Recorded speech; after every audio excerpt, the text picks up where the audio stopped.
IFCL लेकर आपके लिए बहुत ही अच्छी परमानेंट वैकेंसी और आज हम इसी वैकेंसी के बारे में बात करने वाले हैं। तो इस वीडियो को लास्ट तक जरूर देखिएगा। साथ ही साथ मैं इसमें बताऊंगा कि कैसे आप इसे अप्लाई कर सकते हैं, क्या क्या इंपॉर्टेंट पॉइंट होने वाले हैं, तो उसे जरूर देख लीजिएगा। बट उससे पहले हेलो, वेलकम और स्वागत है आप सबका मेरी एक नई वीडियो में, जिसमें मैं लेकर आऊँ काफी अच्छी वैकेंसी। और ये वैकेंसी स्पेशल लॉयर्स के लिए होने वाली है, जिसमें आपको काफी अच्छा रेम्युनरेशन देखने को मिलने वाला है, साथ ही साथ परमानेंट वैकेंसी, और इसमें आपको बहुत ही अच्छे अलाउंसेस भी देखने को मिलने वाले हैं। तो एक्स्ट्रा अलाउंसेस के लिए भी तैयार रहिएगा। तो चलिए देखते हैं इस वैकेंसी की तरफ।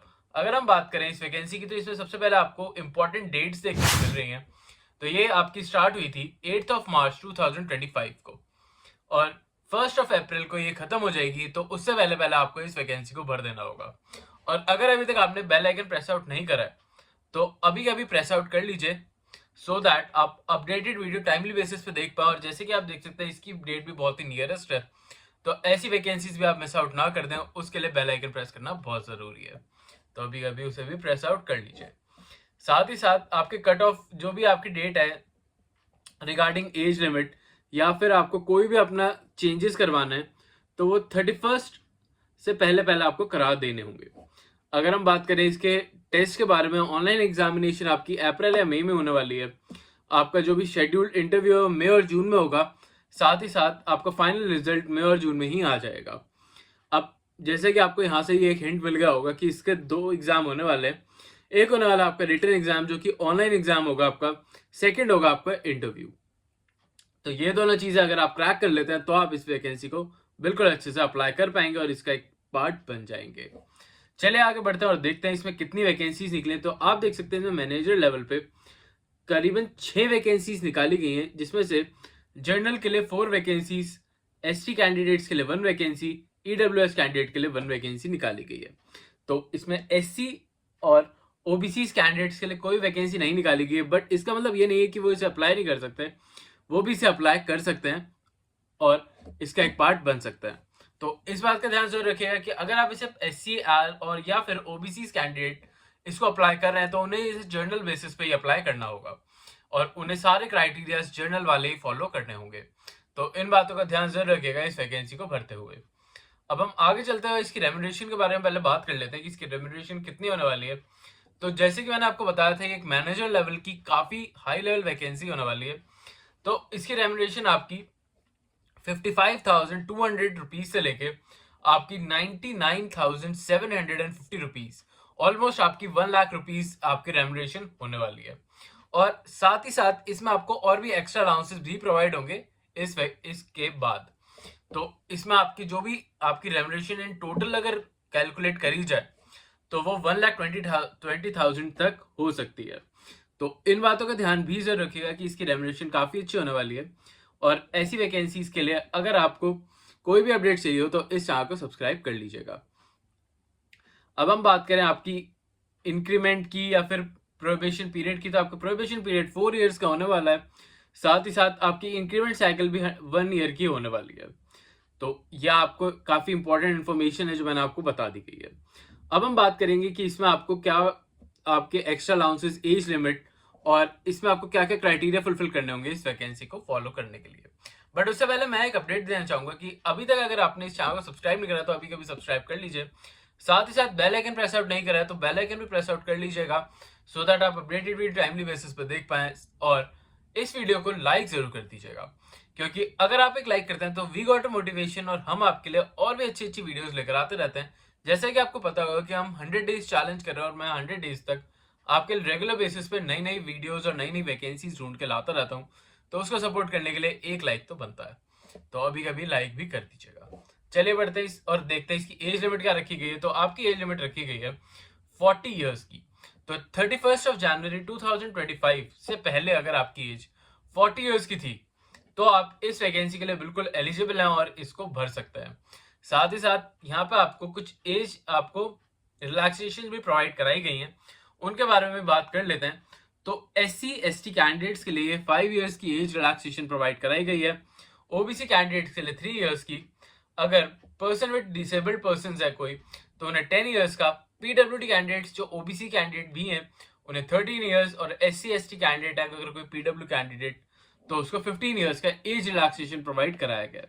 एक्स सर्विसमैन के लिए 5 इयर्स, और आपको IIFC के जो एम्प्लॉय हैं उनके लिए भी 5 इयर्स का एज रिलैक्सेशन प्रोवाइड कराया गया है। तो ये आपको मैंने एज रिलैक्सेशन से रिलेटेड जो भी इंफॉर्मेशन थी सारी बता चुका हूँ। अब बात कर लेते हैं इसकी मेन इंफॉर्मेशन की, जो कि होने वाले आपकी एलिजिबिलिटी पार्ट और आपका कि इसमें क्या क्या आपको एक्सपीरियंस लेवल मांगा गया है। तो जैसे कि आप देख सकते हैं इसमें जनरल लेवल की वैकेंसी निकाली गई है। इसका आपको जो पोस्ट है वो 6 पोस्ट निकाली गई हैं, जो कि एक काफी अच्छा नंबर बन जाता है अपने आप में ही अगर एक परमानेंट वैकेंसी के बारे में बात करी जा रही हो तो।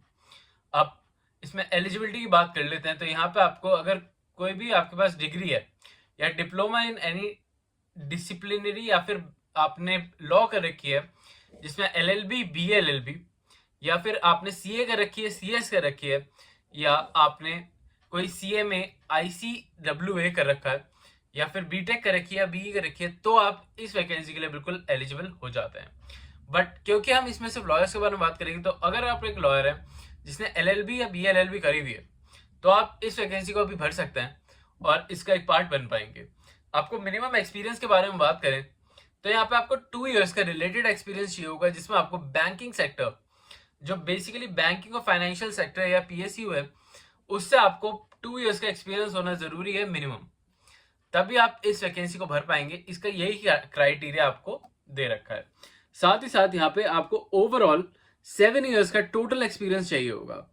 तो अगर आपके पास आपकी जो भी ग्रेजुएशन है, BLLB LLB है, उसको 7 इयर्स हो गए और आपको 7 इयर्स का उसमें टोटल लेवल ऑफ एक्सपीरियंस है, साथ ही साथ आपको उसी 7 इयर्स में 2 इयर्स का किसी banking sector, financial sector, PSU related या फिर कॉर्पोरेट रिलेटेड आपको एक्सपीरियंस है, तो भी आप इस वैकेंसी को बिल्कुल अप्लाई कर पाएंगे।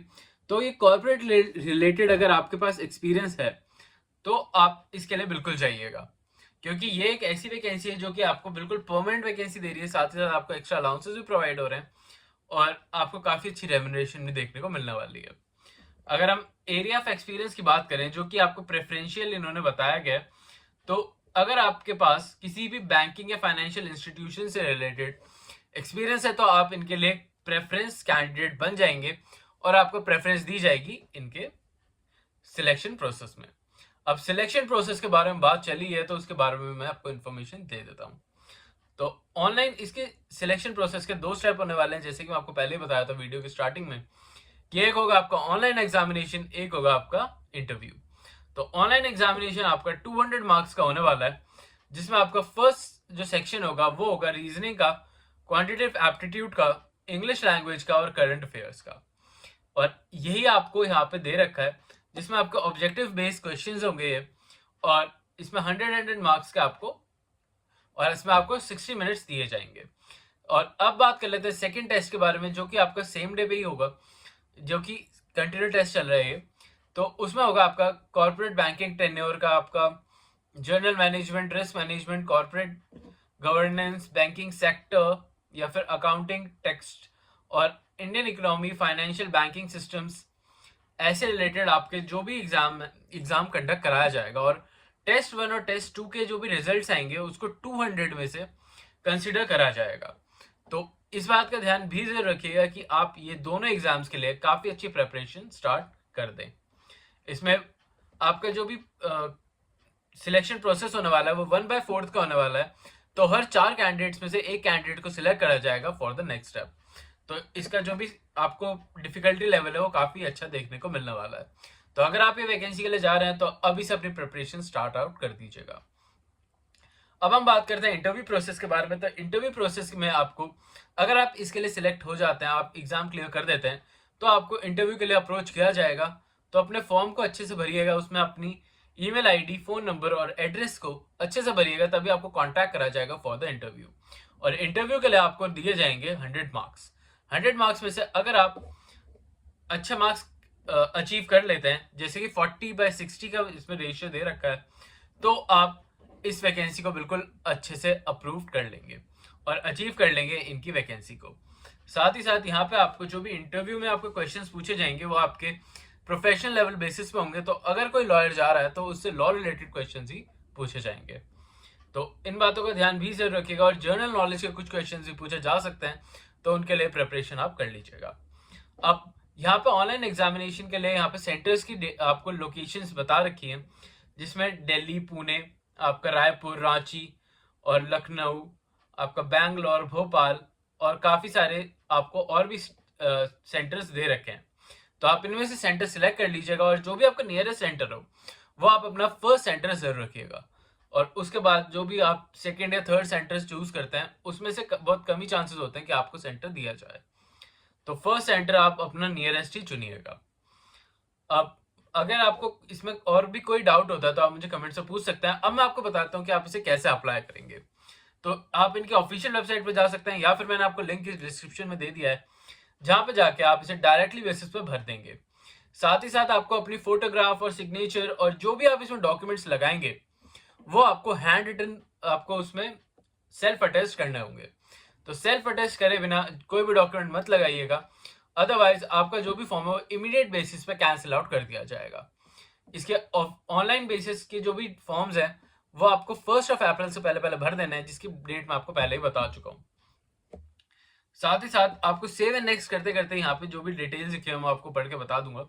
बट जो भी आप इसका फॉर्म भरेंगे तो काफी ध्यान से भरिएगा, क्योंकि उसके फॉर्म के बेसिस पे ही आप सबको सिलेक्ट करा जाएगा और एग्जामिनेशन के लिए बताया जाएगा। आई होप आपको इसमें कोई भी डाउट नहीं होगा। अगर फिर भी कोई डाउट आता है तो आप मुझे कमेंट से पूछ सकते हैं। और आप साथ ही साथ अगर आपको और भी कोई वैकेंसी चाहिए तो आप हमारी प्लेलिस्ट पे चेकआउट कर सकते हैं, जिसमें जनवरी, फरवरी और मार्च की जो भी सारी वैकेंसीज है जिनकी डेट अभी पेंडिंग है वो सारी वैकेंसीज मैंने उसमें डाल दी हैं। आप उन्हें जाके भी चेकआउट कर लीजिएगा। उसमें काफ़ी सारी ऐसी वैकेंसीज भी हैं जो फ्रेशर्स के लिए हैं। तो अभी के लिए चलता हूँ, मिलता हूँ कल आपसे फिर से एक नई जॉब, नई वैकेंसी और नई अपॉर्चुनिटी के साथ। तब तक के लिए अगर आपको हमारी वीडियोस अच्छी लगती है तो अभी चैनल को सब्सक्राइब कर लीजिएगा। अभी के लिए चलता हूँ, मिलता हूँ कल आपसे फिर से एक नई वैकेंसी में। अभी के लिए बाय।